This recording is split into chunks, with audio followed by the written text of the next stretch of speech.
അപകടത്തിൽപ്പെട്ട വാൻഹായ് ഫൈനോട്ട് 3 കപ്പലിലെ തീ 29 മണിക്കൂർ പിന്നിട്ടിട്ടും നിയന്ത്രണ വിധേയമായില്ല. കപ്പൽ 15 ഡിഗ്രിയോളം ചെരിഞ്ഞിട്ടുണ്ട്. ഇന്ത്യൻ കോസ്റ്റ് ഗാർഡിന്റെ സമുദ്ര പ്രഹരി സാജേത് കപ്പലുകൾക്ക് പുറമെ സമർത്ത് സാൽവേജ് മാസ്റ്ററും ദൌത്യത്തിൽ പങ്കെടുക്കുന്നുണ്ട്. കടലിൽ വീണ കണ്ടെയ്നറുകൾ തെക്കുകിഴക്കൻ ഭാഗത്തേക്ക് നീങ്ങാൻ സാധ്യതയുള്ളതിനാൽ കോഴിക്കോട് കൊച്ചി തീരങ്ങളിൽ ജാഗ്രതാ നിർദ്ദേശം നൽകി.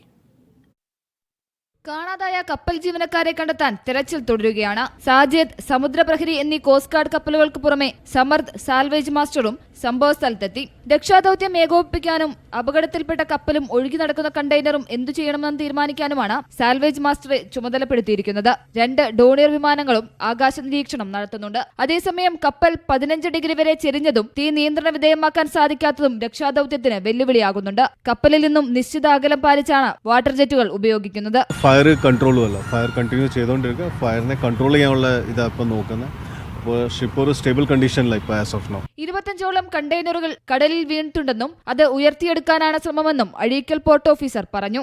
സേഫ് ആയിട്ടുള്ള ഭാഗത്തേക്ക് ടോ ചെയ്ത് കൊണ്ടുപോകാനോ അതല്ലെങ്കിൽ കപ്പലിൽ നിന്നും കടലിൽ വീണു എന്ന് പറയപ്പെടുന്ന 25ഓളം കണ്ടെയ്നറുകളുണ്ട്. ആ കണ്ടെയ്നറുകളെ കടലിൽ തന്നെ റിക്കവറി ചെയ്യാനും അവർ ശ്രമിക്കും. കടലിൽ വീണ കണ്ടെയ്നറുകൾ തെക്ക് കിഴക്ക് ഭാഗത്തേക്ക് നീങ്ങുമെന്നും മുന്നറിയിപ്പ് നൽകിയിട്ടുണ്ട്. അതിനാൽ കോഴിക്കോട് കൊച്ചി തീരങ്ങളിൽ ജാഗ്രതാ നിർദ്ദേശവും നൽകി. കണ്ടെയ്നറുകൾ 3 ദിവസം കടലിലൂടെ ഒഴുകാനാണ് സാധ്യത.